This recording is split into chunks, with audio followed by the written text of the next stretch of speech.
So, good morning. So we are here probably in St. Bart's. This is my almost good friend Christian Grauert. That's gonna help me out with some questions you guys had. And we're gonna try to answer that. And the first one we're gonna pick is, what about face cranks?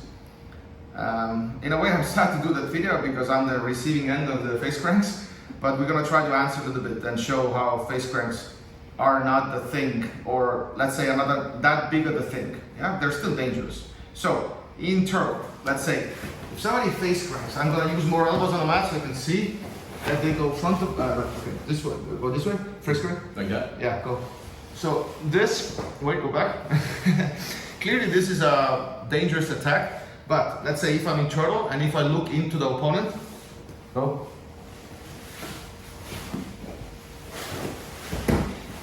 And usually that happens, that people adapt on a spot and they try to go over. Overgoing is actually easier because they give me underhook, so one more time. So if they go from this side, the fingers, everything are there, it's really hard to connect. If they go over the head, then usually just elbow and just, it's like really grabbing like a headlock in somebody's in side control, grabbing the head.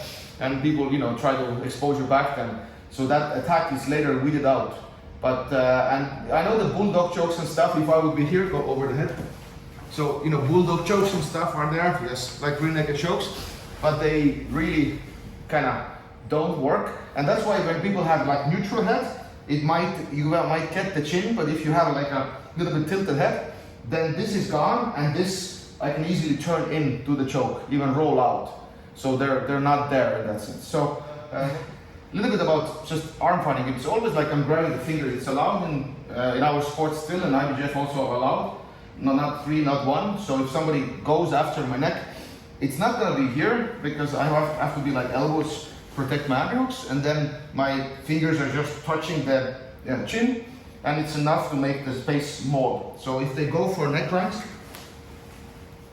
it's really go. So go. So, and even other side over the head. So now, an overhead usually happens this way. So overhead, it's not coming close, it's coming over, and I don't mind also grabbing like this way. So if they go over the head,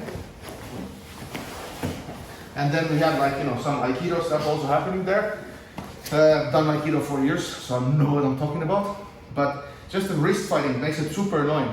And just grabbing, and it's surprisingly hard to pull the arm out of here. And all the time when they pull, they give me access to escapes, and then I have to know what to do there. So let's say panda. So this is typical when also on the side people run into those things, but I think they're weeded out attacks. So if somebody goes neck crank, so show it, they go this. So first of all, this is a kind of, you have to study this in that sense and train reflexes. So if they go for neck crank, so I usually look in. I know they can pull back and stuff, go. Yes, and then we have the same situation, go neck crank. And then we have certain rolling arounds, because they can't really, they're more dangerous when the hooks are in. Then they become, more dangerous because they stop one hook or one underhook stops rotation. And then they become way more dangerous. So, but for now, it's a drilling. If somebody goes, you can just easily turn in, or also if they go from this side, if I turn my head, I can just, and if it comes again like an overhead reaching, that will be weeded out. It's a process, like, it happens also in boxing that if you start boxing like this, and you figure out really fast that defense is better here, and certain attacks you start with will be weeded out because the defense gets better. So if people start and they don't know anything and they will feel overwhelmed, those attacks, they feel more dangerous than actually they is. But if you get used to this, and then it becomes a norm and you just move from position to position. Even like going to hawking after this. So if you go neck crank, go, do this, then I fall here. And usually I push them here, and then I can circle this way, that way. I think Grauert already feels like a little bit like not okay here, because most people want to go that side with the legs right away to cover, because I can have access to the, this back side. So that's going to be panda mostly. Again, the same idea as in turtle. And running man, I'm already like, we have now Running Man with a little bit with experimenting with a differently tilted head. So if they go for a neck crank, it's go. So then usually those things happen. I can turn to panda, sorry, hooking, do it again. So if I fail wrist fighting, go. And now neck cranks are gone. If my shoulder would be down, take a grip. Shoulder down, then this would be like a certain kind of neck crank. But if I'm in the shoulder in a way, and if they keep turning, yeah, then it comes off anyway. So we have a going backwards, do it again. You have wrist fights, if they succeed, go. Yeah, and always for a neck crank, it's important that the boxing shoulder is always there. So then the neck can turn, really, and it's, let's say, safer to get stuck here, and then you move with your own body. It's the same thing like wrestlers, they can only throw from the head if the arm is in. If probably there was some accidents, you know, in early stages of wrestling, that somebody grabbed the head and suplexed somebody, then they went, that's dangerous, put the arm in. So that's kind of the same thing, I'm putting something in, so grabbing the neck becomes, you know, less dangerous. So, and if they go other side, go from this side.